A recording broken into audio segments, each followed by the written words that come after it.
Hi friends, welcomes to Pavis pantry. இன்னைக்கு நம்ம பார்க்க போகிறது ஒரு இன்ஸ்டண்ட்டாக செய்யக்கூடிய ஒரு விஷயம் தான். அப்படி என்னங்க இன்ஸ்டண்ட்டாக யோசிக்கிறீங்களா? நம்ம எல்லாருக்கும் பிடிச்சமான ரெசிபியும் தாங்க.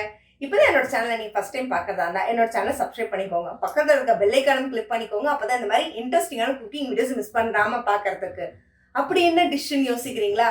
அதாவது ஒரு விஷயத்தை வந்து செய்யறதுக்கு இவ்வளோ ப்ராசஸா அப்படின்றத விட இவ்வளோ சிம்பிளாக இதை செய்ய முடியுமான்னு யோசிக்கிறதாங்க. வேற ஒன்றும் இல்லைங்க, சாம்பார் தாங்க. பொடியை அரைச்சு அதில் வச்சு அப்படியே எடுத்து சாம்பார் வைக்கிறதா. நீங்கள் பருப்பை வேக வைக்கணும், செய்யணும், அதை ஊற வைக்கணும், புளி ஊற வைக்கணும், எந்த ப்ராசஸும் கிடையாது. ரெடி பண்ணி வச்சிங்களா, இன்ஸ்டண்ட்டாக எடுத்தோமா கலக்கணுமா சாம்பார் வச்சோம் அப்படின்னு அசத்திட்டே போகலாம். அது மெயினாக இது வந்து பேச்சுலர்ஸ்க்கு ரொம்ப ரொம்ப ஹெல்ப்ஃபுல்லாக இருக்கும். அதையும் தாண்டி ஃபஸ்ட் டைம் இப்போ தாங்க கிச்சனுக்குள்ளே வரேன், எனக்கு சாம்பார்லாம் வைக்க தெரியாது அப்படின்னா அவங்களுக்கு இது ஒரு பெஸ்ட் அண்ட் ஹெல்ப்ஃபுல்லான விஷயம் தான் சொல்லணும். இந்த நீங்கள் ப்ரிசர்வ் பண்ணி வச்சுக்கிட்டிங்கன்னா உங்களுக்கு ஒரு 15 days வரைக்கும் எந்த ப்ராப்ளம் வரும், எப்போ வேணாலும் நீங்கள் சாம்பார் வைக்கலாம். வாங்க வீடியோக்குள்ள போகிறோம். எப்படி அந்த பொடியை ரெடி பண்ணுறதுன்றதை பார்க்க போகிறோம் இன்னைக்கு.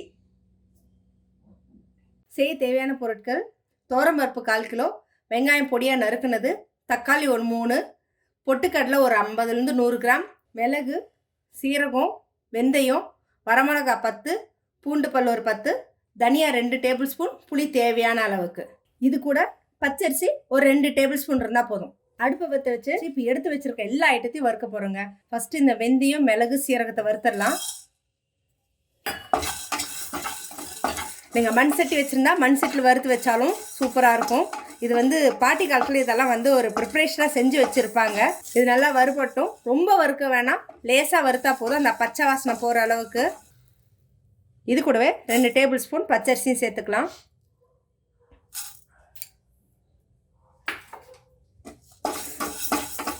அரிசி போட்டோன்னா சாம்பார் வந்து கொஞ்சம் திக்னஸ் நல்லா கிடைக்குங்க, அதுக்காக தான் போடுறோம். இல்லை வேண்டாம் அப்படின்னா வந்து நீங்கள் ஸ்கிப் பண்ணிக்கலாம். ரொம்பவும் கருகிடக்கூடாது, லேசாக அந்த நிறம் மாறணும்.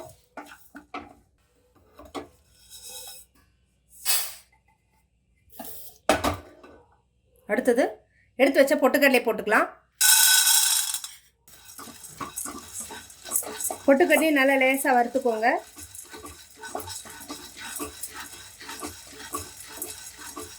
நல்லா லேசாக கலர் மாறினா போதும். இதை நீங்கள் எப்பவுமே இன்ஸ்டண்ட்டாக ரெடி பண்ணி பாக்ஸில் போட்டு நீங்கள் வந்து வெளியில் வச்சுருந்தாலும் சரி, இல்லை ஃப்ரிட்ஜில் வைக்கிறதா இருந்தால் நீங்கள் 1 மாதத்துலேருந்து 2 மாதம் வரைக்கும் வைக்கலாம். இல்லை வெளியிலே நீங்கள் வைக்கிறீங்க அப்படின்னா நீங்கள் ஒரு 10 to 15 நாள் கிட்ட வச்சுக்கலாங்க. வெளியில் எங்கேயாவது ஃபங்க்ஷனுக்கு போயிட்டு வரீங்க, இன்ஸ்டண்ட்டாக சாம்பார் வைக்கணும், என்ன பண்ணுறதுன்னு இந்த பொடி இருந்துச்சுன்னா தண்ணி கொதிக்க வச்சோமா அப்படியே எடுத்து போட்டு கரைச்சி விட்டு போட்டோமா அப்படின்னு தாங்க நிஜமாக செம சூப்பராக இருக்கும். இதெல்லாம் அந்த காலத்தில் பாட்டிங்க வந்து செஞ்சு வச்சுருப்பாங்க. ஏன்னா திடீர்னு எங்கேயாவது வெளியூர் போவோம், ஏதோ ஒரு சூழ்நிலையில் வந்து எதுவும் செய்ய முடியாது அப்படின்போது இந்த பொடியை வச்சுருப்பாங்க. வந்ததும் வெங்காயம் தக்காளியை நறுக்குவாங்க, நறுக்கணுதும் எடுத்து வந்து கரைச்சி வச்சு தாளித்து வச்சுட்டு சாம்பார் ரெடி ஆகிடுங்க 10 நிமிஷத்தில்.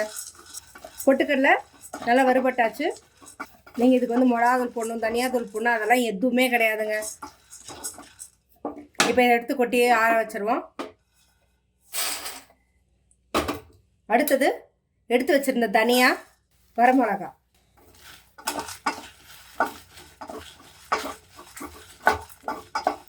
இப்போ இதை எடுத்துட்டு பருப்பு வறுத்துருவோம். எடுத்து வச்சிருந்தா 1/4 கிலோ பருப்பு. நான் எடுத்துருக்கிறது 1/4 கிலோ பருப்புக்கான அளவு தான். நீங்கள் இன்னும் கொஞ்சம் சேர்த்து வச்சுக்கணும் அப்படின்னாலும் நீங்கள் பருப்பு ஆட் பண்ணிங்கன்னா எடுத்து வச்சுருக்க இன்க்ரீடியன்ஸும் கொஞ்சம் ஆட் பண்ணிக்கோங்க. மெயினாக இந்த சாதத்துக்கு, இட்லி, தோசை அந்த மாதிரி இதுக்கெல்லாம் இந்த இன்ஸ்டன்ட் சாம்பார் வந்து சூப்பராக இருக்குங்க. எந்த காரணத்துக்கு கொண்டு எண்ணெய் ஊற்றி வறுக்காதீங்க. எண்ணெய் ஊற்றி வறுத்திங்கன்னா அந்த எண்ணெய் வாசனை ஒரு மாதிரி இருந்துச்சுன்னா ஒரு 10 நாளைக்குள்ள ஒரு மாதிரி மగ్గன வாசனை வரும். அதனால் எண்ணெய் ஊற்றாமல் வறுத்து எடுத்து வச்சுக்கோங்க. ஃப்ரிட்ஜில் வைக்கிறதா நீங்கள் 2 மாதம் வரைக்கும் வச்சுக்கலாம். பருப்பு வறுபட்டுருச்சு. இப்போ இதையும் கொட்டி ஆற வச்சுட்டு புளியை மட்டும் தனியாக வறுத்துக்குவோம். இதையும் கொட்டி ஆற வச்சிடலாம். புளியை கொஞ்சம் எப்போவும் வறுக்கிறப்போ ஈரப்பதம் இல்லாத மாதிரி வறுத்துக்கோங்க. ஏன்னா ஈரப்பதம் இருந்துச்சுன்னா இது வந்து அப்படியே கடாயில் பிடிச்சிக்கும். ஈரப்பதம் இல்லாத மாதிரி கொஞ்சம் நல்லா வறுத்துக்கோங்க, அப்போ தான் வந்து நல்லா பவுட்ரு ஆகும் அரைய வைக்கிறப்போ. ஸோ புளியும் வறுத்தாச்சு. எடுத்து இப்போ எல்லாத்தையும் வந்து வச்சுருக்கிறது ஃபுல்லாக அரைச்சிருவோம். புளியை வந்து அதில் கொட்ட வேண்டாம், தனியாக தட்டில் கொட்டி வைங்க. ஏன்னா அரைச்சிட்டு கடைசி கரைக்கிறப்போ புளியை சேர்த்துக்கலாம். இப்போது வறுத்து வச்சுருக்கிறதெல்லாம் வந்து ஆறிடுச்சு. இப்போ மிக்சியில் அடித்து நல்லா வந்து கொரகொரப்பாக பவுடர் பண்ணிக்கலாம். ரொம்ப பவுடரும் இருக்கக்கூடாது, ரொம்ப இதாகவும் கொஞ்சம் மீடியமாகவே அரைச்சிக்கலாம். இப்போது குழம்பு தாளிக்கிறதுக்கு கடாயை வச்சு உள்ள இந்த 6லேருந்து 7 ஸ்பூன் எண்ணெய் ஊற்றிக்கலாம்.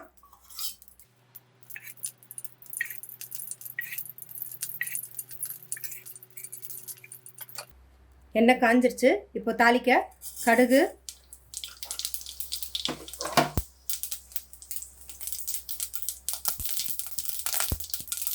கொஞ்சம் சீரகம், கொஞ்சம் வெந்தயம், எடுத்து வச்சிருந்த பூண்டு. இந்த ஸ்டேஜில் உங்களுக்கு வேணும்னா நீங்கள் வரமிளகா கிள்ளி போடலாம், இல்லை அப்படின்னாலும் விட்டுக்கலாம். அது உங்களோட ஆப்ஷன் தான். எந்த காரணத்துக்கு மிளகா தூளோ தனியா தூளோ இதில் ஆட் பண்ணாதீங்க. ஏன்னா குழம்போட அந்த இன்ஸ்டன்ட் இதோட டேஸ்ட்டே ஃப்ளேவரே மாறி போயிடும். இப்போ நறுக்கி வச்சிருக்கிற சின்ன வெங்காயம்,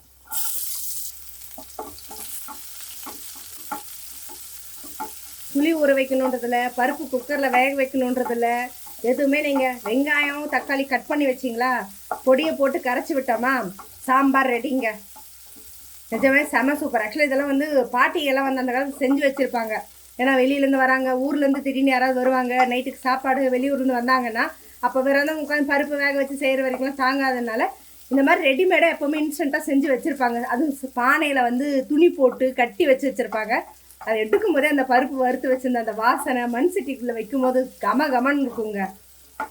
ஆனால் இப்போ எங்கே மண் சட்டி நம்மளை யூஸ் பண்ணுறது நினச்சா பயமாகவே இருக்குது மெயின்டைன் பண்ணுறதுக்கு. ஸோ வெங்காயம் நல்லா வறுபட்டுருச்சு.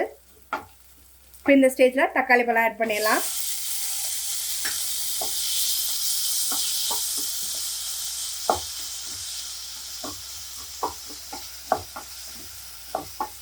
இப்போது குழம்புக்கு வேணுன்ற உப்பு போட்டுடலாம், கொஞ்சம் மஞ்சத்தூள். இது ஒரு 2 நிமிஷம் வதங்கட்டும். அதுக்குள்ளே இந்த பொடியை வந்து நம்ம அரைச்சிருவோம். ஸோ தக்காளி வதங்கிருச்சு.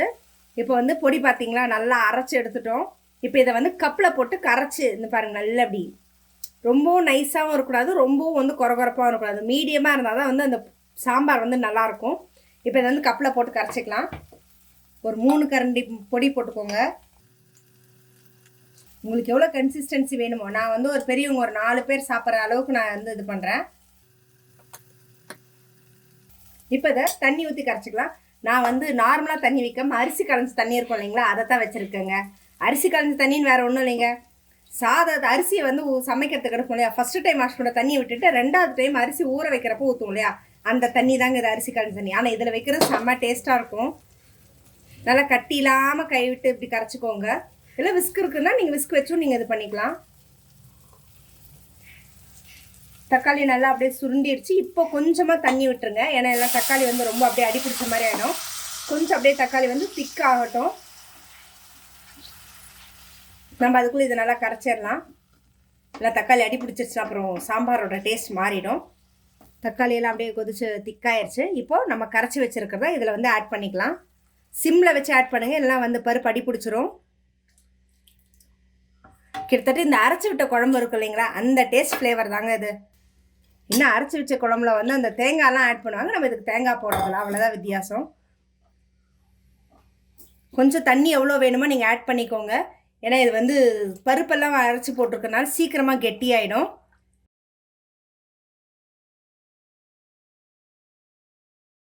அடியில் அப்படியே திக்காக ஆரம்பிக்குது. ஸோ ஃப்ளேமை வந்து சிம் பண்ணிக்கோங்க. கொஞ்சம் மீடியமாக வச்சு நல்லா கைவிடாமல் கிளறிட்டே இருங்க. நல்லா அந்த கொதிச்சு நுரைச்சி வரும்போது ஆஃப் பண்ணிட்டா போதும்.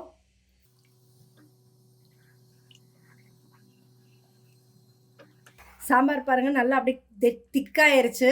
எதுவுமே ஆட் பண்ணல, நம்ம வறுத்து அரைச்ச பொடி மட்டும்தான். நிஜமாவே செம சூப்பராக இருக்குது. ஃப்ளேவர்லேருந்து எல்லாமே அப்படியே அச்சசல் சாம்பார் எப்படி இருக்குமோ அதே மாதிரி. ரொம்ப கொதிக்க விட்டிங்கன்னா ஒரு மாதிரி ரொம்ப திக்காயிடும். இந்த அரைச்சி வச்ச குழம்பு சொல்லுவாங்க பார்த்தீங்களா ஊர்நாடுங்களெல்லாம், அதே மாதிரி தாங்க.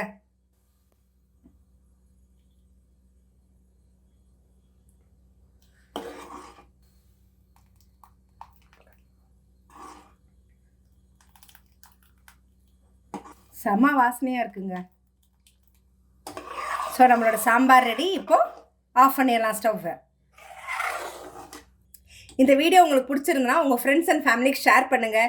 ஒர்க்கிங்கில் இருந்து பேச்சுலர்ஸ்க்கு எல்லாருக்கும் ஈஸியான மெத்தடான சாம்பார் அது. ஸோ ட்ரை பண்ணி பார்த்துட்டு உங்களோட கமெண்ட்டை கமெண்ட் பாக்ஸில் கொடுங்க. மற்றும் லைக் அண்ட் ஷேர்ஸ் கொடுங்க.